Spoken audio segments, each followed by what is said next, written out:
চট্টগ্রামে জাতীয় পতাকা অবমাননার অভিযোগে রাষ্ট্রদ্রোহ মামলায় সম্মিলিত সনাতনী জাগরণ জোটের মুখপাত্র চিন্ময় কৃষ্ণ দাসকে ফাঁসির আদেশ দিয়েছেন আদালত। দুপুরে চট্টগ্রাম মেট্রোপলিটন ম্যাজিস্ট্রেট কাজী শরীফুল ইসলামের আদালত এই আদেশ দেন। দর্শক, চট্টগ্রামে আইনজীবী সাইফুল ইসলাম আলিফ হত্যায় চট্টগ্রামে চিন্ময় কৃষ্ণ দাসে ফাঁসির আদেশ দিয়েছেন আদালত। শুধুমাত্র আদালতের আদেশ পর্যন্তই নয়, বরং চিন্ময়কে দ্রুতই ফাঁসি দেওয়া হচ্ছে। এবং কেন ফাঁসি দেওয়া হচ্ছে এবং এই অন্তর্বর্তীকালীন সরকার সর্বপ্রথম যাকে ফাঁসি দিয়ে বিচার কার্য শুরু করতে যাচ্ছে সেটা হচ্ছে চিন্ময় কৃষ্ণ প্রভু। কোনোভাবেই চিন্ময় কৃষ্ণ দাসকে ক্ষমা করা হবে না। ধর্মীয় পয়েন্ট অফ ভিউতে যতই চাপ দিক ভারত অথবা অন্যান্য জায়গা থেকে,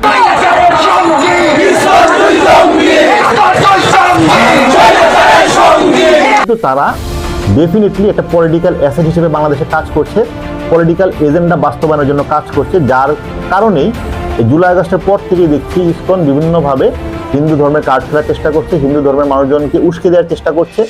ইসকনের নেতা চিন্ময় কুমার দাসকে কেন্দ্র করে আজ কয়েকদিন ধরে ঢাকা সহ সারা বাংলাদেশে উত্তপ্ত করে তুলেছেন চিন্ময় কুমার দাসের অনুসারী হিন্দু সম্প্রদায়। গত কয়েকদিন আগে আইনজীবী সাইফুল ইসলামকে হত্যা করার পর চিন্ময় কুমার দাসের ইস্যু অনেক বড় রূপ ধারণ করেছে, যার ফলে ইসকনের নিষিদ্ধ ও চিন্ময় কুমার দাসের ফাঁসির দাবিতে উত্তপ্ত করে তুলেছেন বাংলাদেশের রাজনৈতিক দলগুলো সহ ও বৈষম্য বিরোধী ছাত্র আন্দোলন। যেভাবে হত্যা করা হয়েছে সেটি হচ্ছে হিন্দুত্ববাদী উগ্রবাদিতার যে প্রকাশ, এই উগ্রবাদিতার বহিঃপ্রকাশ ঘটেছে। তাদের বিচার করতে হবে, ইসকনকে এই উগ্রবাদিতা ছড়ানোর জন্য নিষিদ্ধ করতে হবে। যারা মাসের 30 দিনের 25 দিন দেহটা নিয়ে বাংলাদেশে বসে থাকে আর বাকি 5 দিন মনটা নিয়ে ভারতে যায়, সেখানে চক্রান্ত করে এবং সেই চক্রান্তের এক্সিকিউশন এই বাংলাদেশে এসে ঘটায়, সে সকল উগ্রবাদী হিন্দুদেরকে প্রতিহত করার জন্য আমাদের মনে বিন্দুমাত্র সহানুভূতি থাকবে না। এদিকে ইসকনকে নিষিদ্ধ না করে চিন্ময় কুমার দাসকে সসম্মানে মুক্তি দেওয়ার আহ্বান জানিয়েছেন বিজেপি নেতা শুভেন্দু দাস। তিনি আরো বলেন, চিন্ময় কুমার দাসকে মুক্তি না দেওয়া হলে বাংলাদেশের ডেপুটি হাই কমিশনারে অগ্নিসংযোগ চালাবে ইসকনের অনুসারীরা এবং বাংলাদেশ থেকে আসা সকল পণ্যবাহী ট্রাক ও বাংলাদেশ থেকে ভারতে আসা সকল ভিসা বন্ধ করে দেওয়া হবে বলে হুমকি দিয়েছেন তিনি। আমি এখান থেকে দাবি করছি, ভিসা 100% স্টপ করুন। আমরা প্রয়োজন হলে একদিন অপেক্ষা করে ভিসা দপ্তরেও যাব, এখানে ভিসা সেন্টারে স্টপ, ভিসা দেওয়া বন্ধ করুন completely. Export import permit issue করা বন্ধ করুন, বাকিটা আমরা বর্ডারে করব। এবার আসুন শুভেন্দু অধিকারীতে। আমার প্রথম প্রশ্ন আপনার দর্শকদের, যে শুভেন্দু এই যে ধরকাটা মুরগির মতো লাফিয়ে লাফিয়ে বেড়াচ্ছে, ঘুরে ঘুরে বেড়াচ্ছে, ওর ক্ষমতা কতটুকু এটা তো মানুষকে বুঝতে হবে। শুভেন্দু অধিকারী বিজেপির বাংলার বিরোধী দলনেতা, ও টিভির সামনে হাওয়া গরম করে বলছে আমি ভিসা বাতিল করে দেবো। ওর কি ক্ষমতা আছে? ওর 14 পুরুষের ক্ষমতা আছে ভিসা বাতিল করার? সেই সিদ্ধান্ত নেবে নরেন্দ্র মোদী, দেশের স্বরাষ্ট্রমন্ত্রী অমিত শাহ এবং কেন্দ্র সরকার। শুভেন্দু তো নিতে পারবে না। এবার বাংলাদেশে যে ঘটনা ঘটছে তার বিরুদ্ধে যদি কোনো পদক্ষেপ নিতে হয় বা কোনো একটা দেশের অবস্থান হয়, তাহলে সেটাও ঠিক করবে কেন্দ্র সরকার। শুভেন্দু অধিকারীটা কে যে ও ঘুরে বেড়াচ্ছে? আর শুভেন্দু অধিকারীর ব্যাপারে আমি পরিষ্কার স্পষ্ট ভাষায় দর্শকদের বলে দিই, যতদূর আমার বক্তব্য পৌঁছবে, শুভেন্দু অধিকারীর বাংলাদেশ নিয়ে কোনো মাথা ব্যথা নেই। শুভেন্দু অধিকারীর হিন্দু সনাতনীদের নিয়ে কোনো মাথা ব্যথা নেই। ও যখন তৃণমূলে ছিল তখন গরুর মাংস খেত, সেই জন্য আমি বলে দিয়েছিলাম বলে আইনি নোটিশ পাঠিয়েছিল। ওর কোনো মাথা ব্যথা নেই। ও চাইছে, ও একটা নোংরা ষড়যন্ত্র এঁটেছে। এদিকে গতকাল 29 নভেম্বর ডেপুটি হাই কমিশনারে বাংলাদেশের জাতীয় পতাকায় আগুন ও বাংলাদেশের প্রধান উপদেষ্টা ডক্টর মোহাম্মদ ইউনূসের কুশপুত্তলিকা পুড়িয়েছেন বিজেপি নেতা শুভেন্দু দাস সহ ইসকনের অনুসারীরা। ইসকনের সাবেক নেতা চিন্ময় কৃষ্ণ দাস গ্রেপ্তারকে কেন্দ্র করে কলকাতায় ডেপুটি হাইকমিশনের সামনে বাংলাদেশের জাতীয় পতাকা ও প্রধান উপদেষ্টা অধ্যাপক ডক্টর মোহাম্মদ ইউনূসের কুশপুত্তলিকা পোড়ানো দুঃখজনক উল্লেখ করে এর তীব্র নিন্দা জানিয়েছে বাংলাদেশ। বাংলাদেশের পররাষ্ট্র মন্ত্রণালয়ের পক্ষ থেকে এক বিবৃতিতে বলা হয়, বিপুল সংখ্যক বিক্ষোভকারী কলকাতার ডেপুটি হাই কমিশনের সামনে এসে সমাবেশে যোগ দেন, যা এক পর্যায়ে সহিংস রূপ নেয়। এদিকে শুক্রবার ভারতের পার্লামেন্টের লোকসভায় বাংলাদেশ পরিস্থিতি নিয়ে লিখিত বিবৃতি দেন পররাষ্ট্রমন্ত্রী এস জয়শঙ্কর। বলেন, সংখ্যালঘুদের বিষয়ে বাংলাদেশ সরকারের কাছে উদ্বেগ জানিয়েছে দিল্লি। ঢাকায় নিযুক্ত ভারতীয় হাইকমিশনার বিষয়গুলো গভীরভাবে পর্যবেক্ষণ করছেন।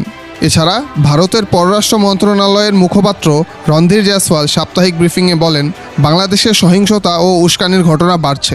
ইসকনের সাবেক নেতা চিন্ময় কৃষ্ণ দাসের স্বচ্ছ ও ন্যায় বিচার আশা করেন তিনি।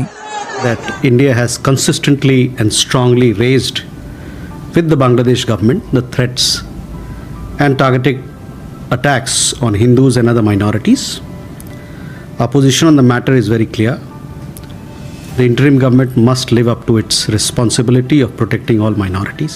এ পাল্টাপাল্টি বক্তব্য দুই দেশের সম্পর্কে কেমন প্রভাব ফেলে তাই দেখার বিষয়। শুধুমাত্র তীব্র নিন্দা জানিয়েই সবকিছুর সমাধান হয় না। আমার কাছে মাঝে মাঝে মনে হয়, ছোট্ট একটা গল্প বলি। মুসলিম ভাইয়ের বউয়ের একটা নাতি ছিল, তো ভাবি মাঝে মাঝে বকাঝকা করতো। তো একদিন উনি জিদ করে মাইর দিছে।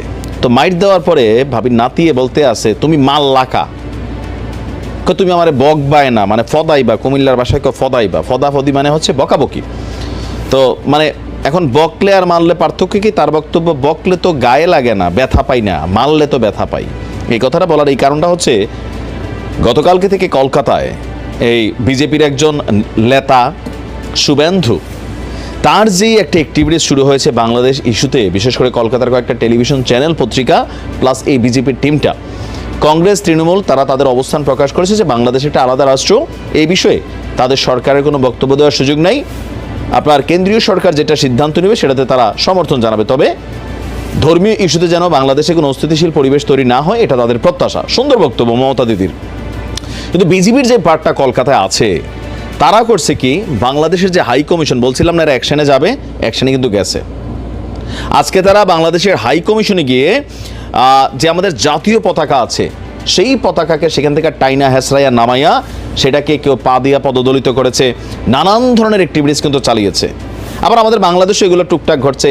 সাইকেলের মধ্যে ভারতের ছবি টবি লাগায় আজকে দেখলাম জুতা পেটা করা হচ্ছে। তো এই বিষয়গুলো একটা কিন্তু আরেকটা টাইনে নিয়ে আসতেছে। তোমরা যেমন করছো আমাদের দেশেও হয়েছে, এবং কালকে আবার তারা করবে, তবে তারা এক ধাপ বেশিই করেছে। কলকাতায় বাংলাদেশের ডেপুটি হাই কমিশন এবং ভারতে বাংলাদেশের অন্যান্য কূটনৈতিক মিশনের পাশাপাশি কূটনৈতিক এবং অকূটনৈতিক সদস্যদের জন্য নিরাপত্তা নিশ্চিত করার জন্য ভারত সরকারের প্রতি আহ্বান জানিয়েছে বাংলাদেশ।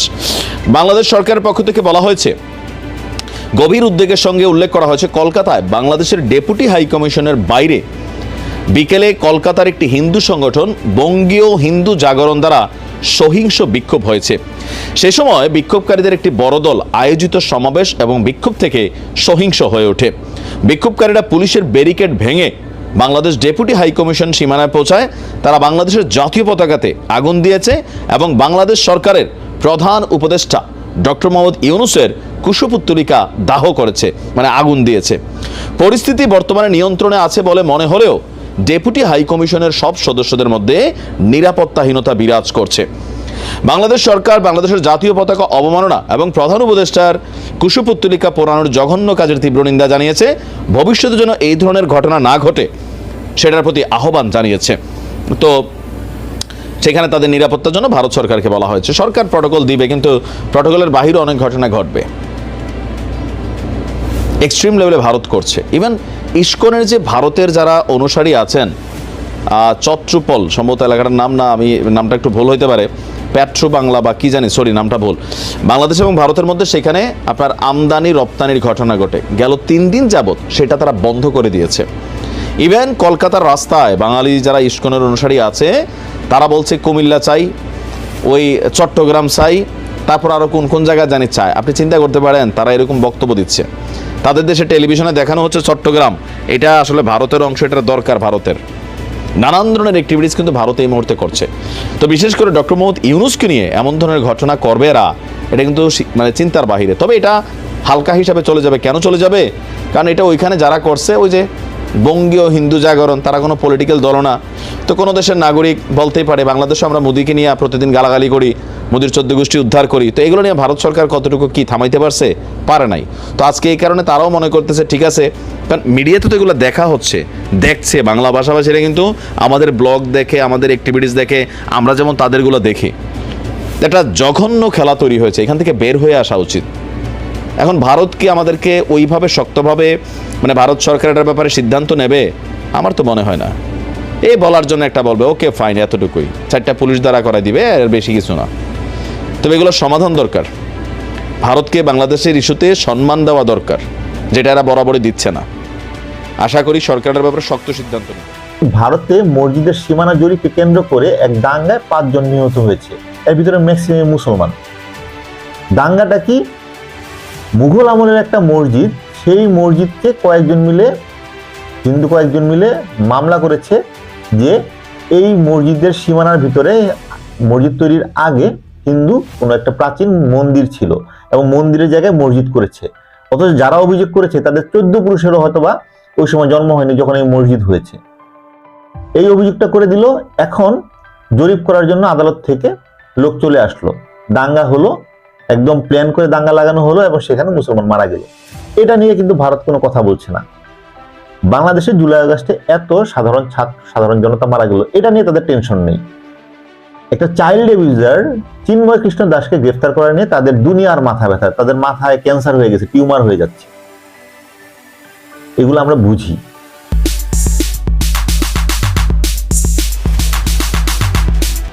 শেখ হাসিনা সরকার পতনের পর সংখ্যালঘুদের নিরাপত্তার দাবি তুলে আন্দোলন করছে হিন্দু সম্প্রদায়ের একটি অংশ। এই আন্দোলনের নেতৃত্বে থাকা ইসকন নেতা চিন্ময় কৃষ্ণ দাসকে গ্রেফতারের পর, রাষ্ট্রদ্রোহ মামলায় গ্রেফতারের পর নতুন করে আলোচনা হচ্ছে এই ইসকনকে নিয়ে। এখন এই যে সো কল্ড ইসকন নেতা হিসেবে পরিচিত চিন্ময় কৃষ্ণ দাস, সে আসলে খুব বড় মাপের নেতা না। সে কিন্তু বাংলাদেশের খুবই ছোট মাপের একটা নেতা ছিল, কিন্তু জুলাই আগস্টের পর থেকেই সে হঠাৎ করে খুব লাইমলাইটে চলে আসলো এবং খুবই বিভিন্ন জায়গায় প্রতিবাদ করে বেড়াচ্ছে।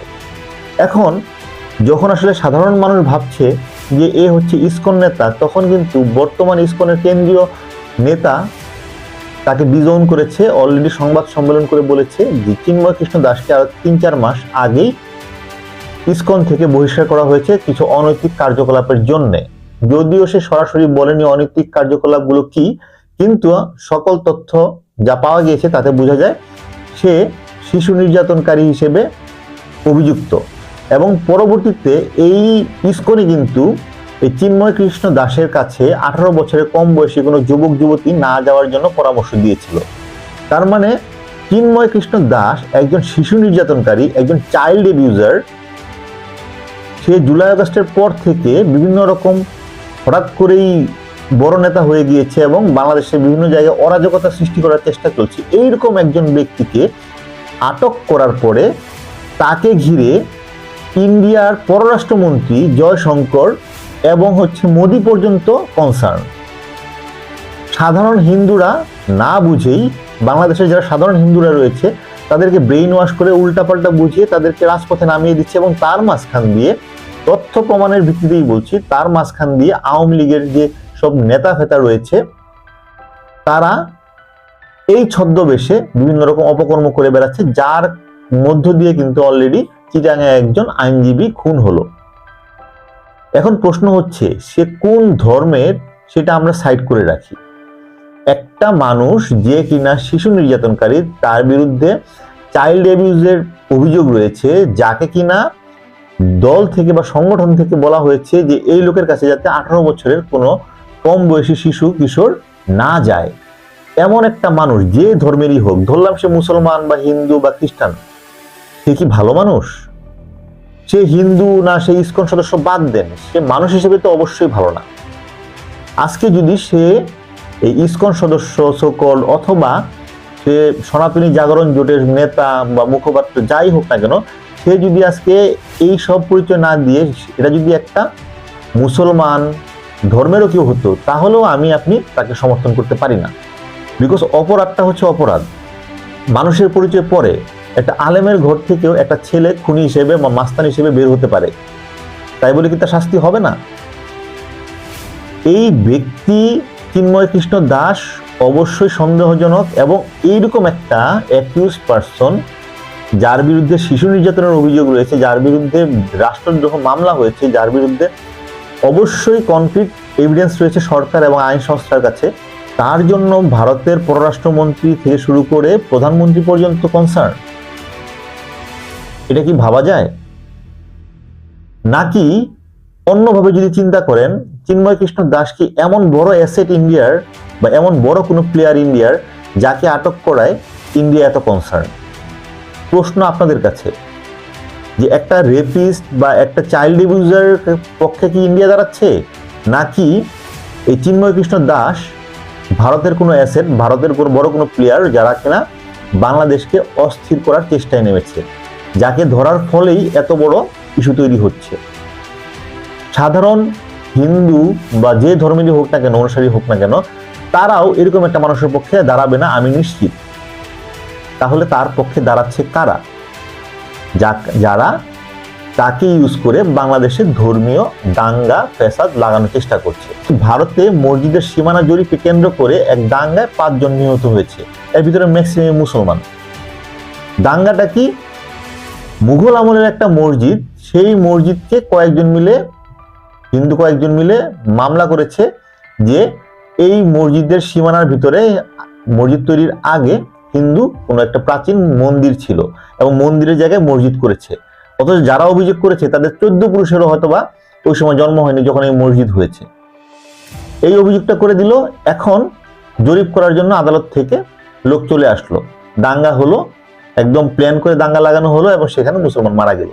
এটা নিয়ে কিন্তু ভারত কোনো কথা বলছে না। বাংলাদেশে জুলাই আগস্টে এত সাধারণ জনতা মারা গেল, এটা নিয়ে তাদের টেনশন নেই।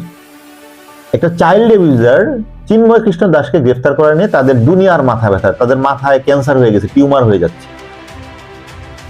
এগুলো আমরা বুঝি, এগুলো কেন করা হচ্ছে আমরা বুঝি।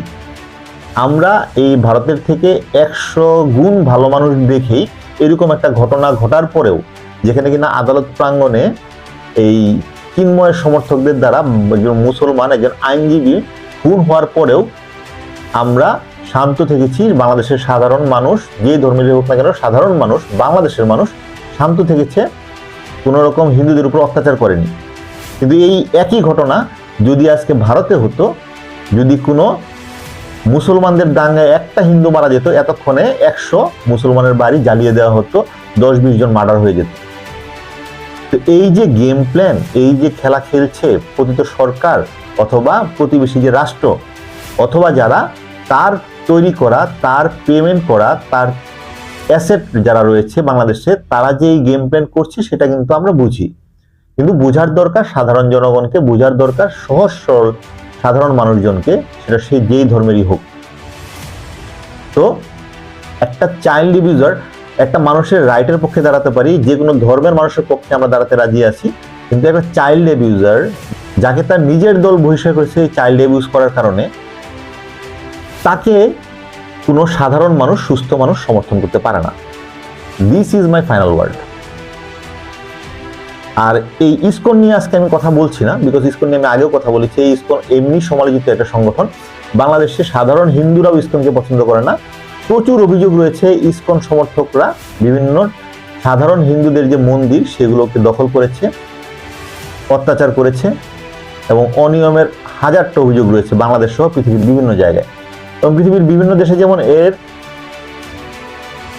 অস্তিত্ব রয়েছে, তেমনি পৃথিবীর বিভিন্ন জায়গায় এই সব সংগঠনকে, এই ইসকনের মতো সংগঠনকে নিষিদ্ধ ঘোষণা করারও বিভিন্ন নজির রয়েছে। তো আজকে আমি ইসকন নিয়ে কথা বলছি না, আজকের এপিসোডটা শুধুমাত্র এই চিন্ময় কৃষ্ণ দাসকে। প্রশ্ন আপনাদের কাছে যে আপনি কার পক্ষে দাঁড়াচ্ছেন? আপনি সাধারণ একজন বাংলাদেশের মানুষ, বাংলাদেশের একজন হিন্দু, বাংলাদেশের একজন জনগণ হয়ে আপনি কার পক্ষে দাঁড়াচ্ছেন? প্রিয় দর্শক, আপনি কোন দাবির পক্ষে? ইসকনের নেতার নিষিদ্ধের পক্ষে, নাকি ইসকনের নেতা চিন্ময় কুমার দাসের মুক্তির পক্ষে? জানিয়ে দিন আপনার মূল্যবান মতামত।